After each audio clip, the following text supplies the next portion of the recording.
Warning, warning, warning. Attention to all ambitious automotive sales and marketing professionals. You are requested to focus closely on this week's automotive newsletter. Here's what you don't know about an ethical automotive repair business that could harm your profession in the car industry. Period. Don't believe. Don't answer yet. Only after reading fully this week's bulletin you should answer me. After which you will believe me more than 100%. True. No joking. By the way, let's do a pit stop before we drive into core of this bulletin. Alright, thanks. Here is a quick and short preview of this news.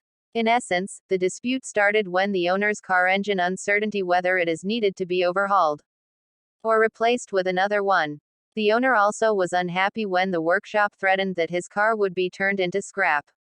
Moreover, he himself had to tow his vehicle as it was not in working condition. To top it off, the owner had to hire a private tow truck to bring the car home. The situation was worsened as the workshop did overcharged for the spare parts. Believable. You bet it is. Without ado, let go the meat of the news.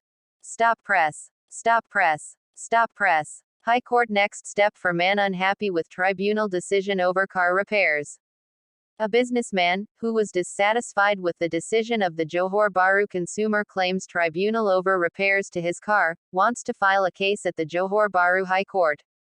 Rosman Selamat made the decision after Tribunal President Abid Rashid Daud ordered the workshop to repair his car within 14 days and provide a 1-month warranty upon completion of work. When he told the tribunal that he had lost trust in the workshop and did not wish to send the car back there, Abid Rashid said Rosman could take the matter to the High Court. I will not send the car back to the workshop to have it repaired again, although the tribunal president ordered the respondent to do it again at no cost, Rosman said. Relating his experience when met outside the tribunal, the 57-year-old said he had gone to the workshop in Bandar Baru Kota Puteri in Masai, Pasir Gudang on February 15, 2022 to have his 29-year-old car repaired. The workshop owner told me that the car's engine needed to be overhauled and I agreed to the Rs 7,163 fee quoted, he said, adding that he paid a Rs 3,000 deposit on February 18. When Rosman went to collect the car in April, the repairman asked for another Rs 3,313 in addition to the earlier quoted sum before the car was released. He paid Rs 2,000 and left the car at the workshop until he could settle the balance. About 4 months later, the respondent called me and threatened that my car would be turned into scrap if I failed to collect it, he said. He returned to the workshop on August 11 and paid Rs 5,313 to take his car, but had to tow the vehicle as it was not in working condition. This claim was disputed by the respondent. Rosman said that apart from poor workmanship, he also found that he was overcharged for the spare parts. The workshop charged me Rs 700 to replace the car's timing belt, although the price quoted at 3 other workshops that I checked later was Rs 200, he said.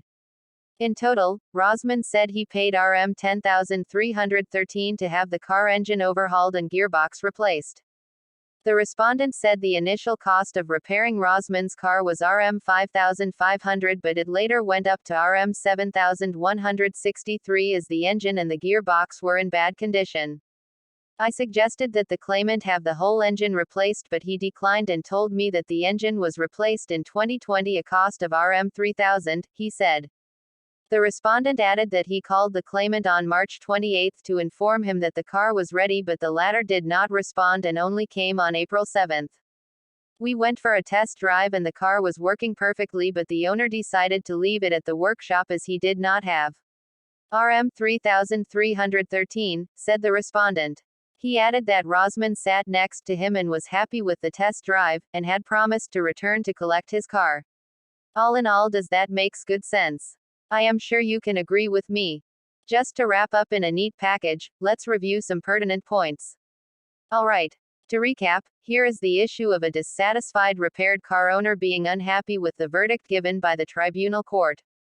As a result, he wants to appeal to a superior court to get a refund to the excessive charges from the workshop.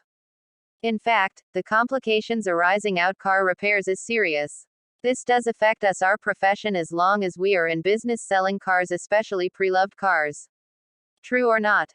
To conclude, the dispute started when the car's engine experienced instability, resulting in whether it is needed to be overhauled or restored with another one.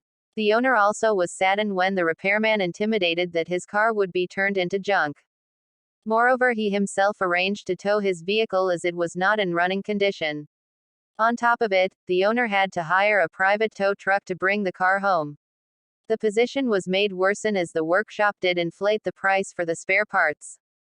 Now that we have read the news to the end, we must search within ourselves what can we learn from it. My honest advice to one and all is to educate all car owners to exercise due care and concern when sending their cars for repairs. Alright. My parting words is best said by Robert Herjavec. He says, older cars tend to drive like older cars. That is not for me. Source. Extracted and modified from open printed media. P.S. Although this is a lengthy sales and marketing automotive newsletter, yet we want to congratulate you for watching and reading this bulletin completely. Since you already read this news, therefore, you now deserve more forthcoming weekly free chapters of the book, How to Apply Sales After Sales Tips and Techniques for Greater Selling Success.